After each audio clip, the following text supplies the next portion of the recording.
आपने जो यहाँ सर गुरुजी मुझ पे अपहरण और दुराचार का केस लगा है। तो आपने अपहरण किया था?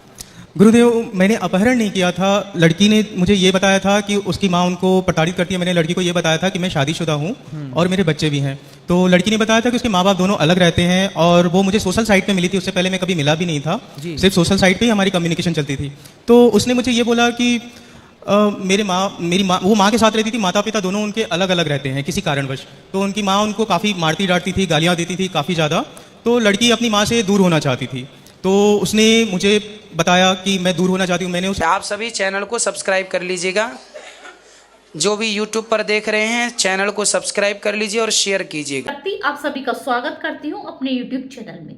आज हम देखने वाले हैं भक्ति से जुड़ा हुआ एक ऐसा वीडियो जिसमें गुरुजी इनके सभी सवालों के जवाब बखूबी देते हैं। लेकिन उससे पहले अगर आप मेरे चैनल पर अभी नए हैं तो आप मेरे चैनल को सब्सक्राइब कर लीजिए, जिससे कि इस तरीके की वीडियो आपको देखने में आगे भी मिलती रहे। जी हाँ फ्रेंड्स, अगर आप महाराज अनिरुद्धाचार्य जी को अपना गुरु मानते हैं या उनकी प्रश्नोत्तरी आपको देखने में और सुनने में अच्छा लगता है तो आप वीडियो को एक लाइक भी जरूर कर दीजिएगा। चलिए बिना देरी करे हम शुरू करेंगे आज का ये भक्ति में वीडियो।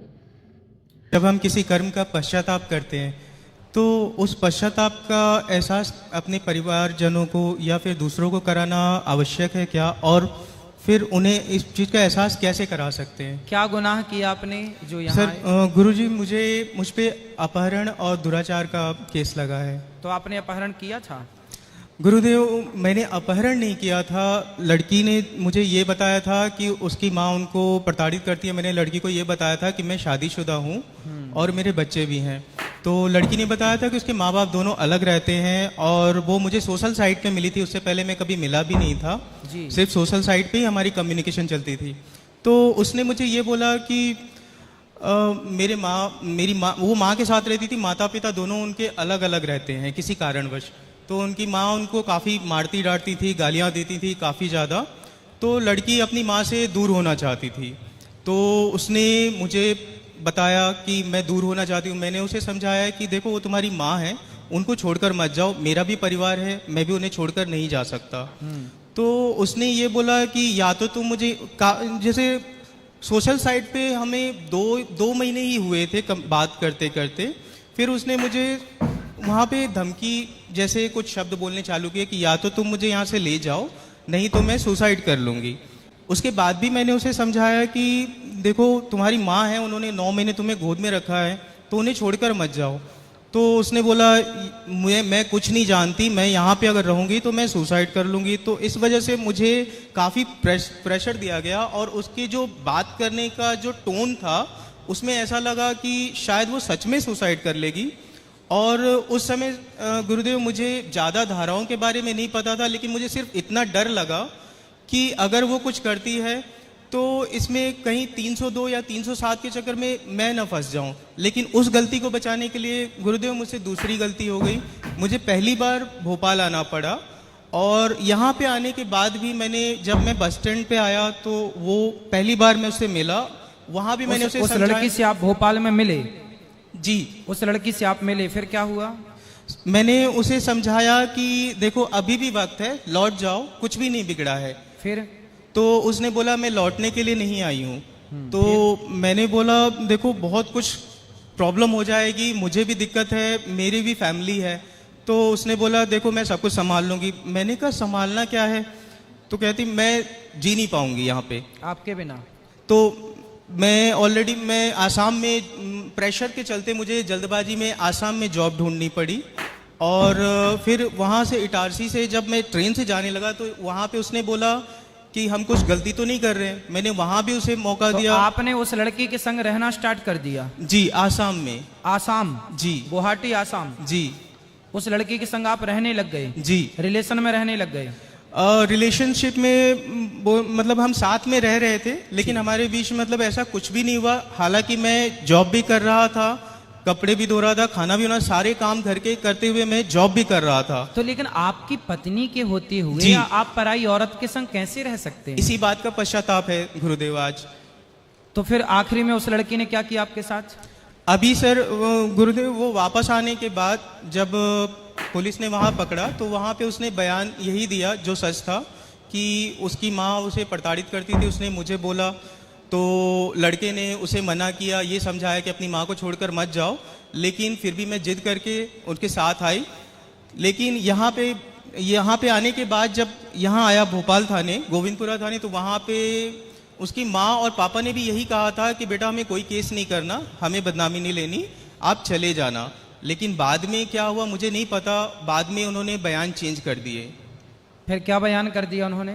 उन्होंने बयान अभी ये किया है, गुरुदेव मैंने चालान डायरी पूरी नहीं पढ़ी, लेकिन मेरी पत्नी ने मुझे बताया कि उसने बयान ये दिया है कि वो बस स्टैंड पे थी और मैं बेहोश करके उसे आसाम लेकर गया और वहाँ पे उसके साथ गलत कार्य किया। तो उसने शादी के लिए बोला, तो मैं रोज कलकल करने लगा। तो एक दिन कामाख्या मंदिर में जबरदस्ती सिंदूर पहना दिया, जबकि इसमें से कोई भी बात नहीं हुई थी और ना ही इसका कोई सबूत है। देखिए, आपकी इन सारी बातें क्या सही है क्या गलत वो तो भगवान जाने, लेकिन आपने ये तो गलती की कि आप इसलिए सोशल साइट पर कितनी लड़कियों के आई लव यू रोज आते हैं। जी। सबके आई लव यू आप ही एक्सेप्ट करेंगे क्या? नहीं। इसलिए इस चक्कर में ना पड़ो।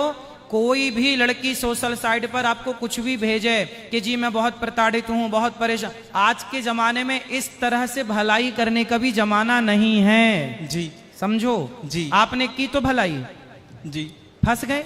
इसलिए ये कोई भलाई नहीं है कि आप अपनी पत्नी को, और पुरुषों को क्या हो जाता है, जी, तुम औरतों का ही भला करना चाहते हो जी, अपनी पत्नी के होते हुए, काहे औरतों के बारे, पुरुष भी तो दुख संकट में उनका भी भला करो।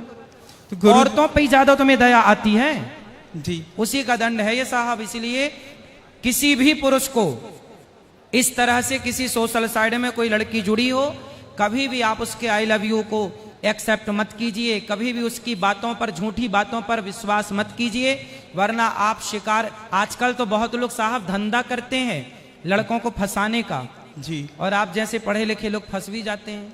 जी, इसलिए देखो, आपने अपनी हंसती खेलती जिंदगी में आग लगा ली।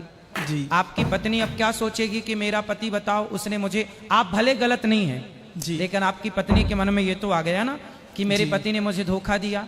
कल को आपके बच्चे बड़े होंगे, फिर वो बच्चे क्या सोचेंगे कि आप, मेरा पिता ऐसा था। भगवान करे आप जल्दी इस केस से बरी हो जाएं। आप जी। गलत नहीं है, अच्छी बात है, लेकिन आपने जो गलतियां की उसका दंड देने के लिए शायद भगवान ने यहाँ भेजा, पर बहुत जल्दी भगवान आपकी कृपा करके रक्षा करेंगे और आप सब ठीक होगा। गुरुदेव, मेरी पत्नी ने जैसे मुझसे बात करती है, उसने मुझे माफ़ तो कर दिया है, परंतु फिर भी मुझे ऐसा लगता है कि मुझे अपने पश्चाताप का उसे भी एहसास कराना चाहिए। आपने पश्चाताप कर लिया, इतने दिन जेल में, कितने दिन से जेल में हो? गुरुदेव 11 महीने हो गए। 11 महीने जी। हो गया पश्चाताप। अब कब रिहाई है आपकी? जी। अब कब रिहाई, कब वापस जा रहे हो आप? गुरुदेव अभी पता नहीं है कुछ भी। अभी कुछ भी पता नहीं। जी। चलिए, यही आपका पश्चाताप है।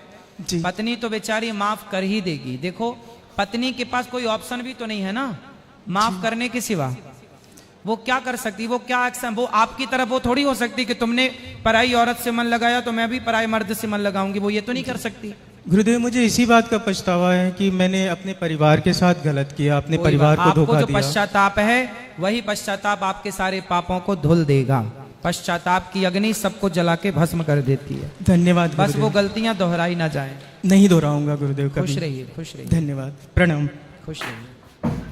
तो दोस्तों, कैसी लगी आपको आज की वीडियो? देखा आपने, गुरुजी ने यहाँ पर कितने अच्छे से सभी सवालों के जवाब दिए हैं। आपको क्या समझ में आया, ये आप मुझे अवश्य रूप से बता सकते हैं। इसी तरीके की वीडियो के साथ मैं फिर हाजिर होंगी।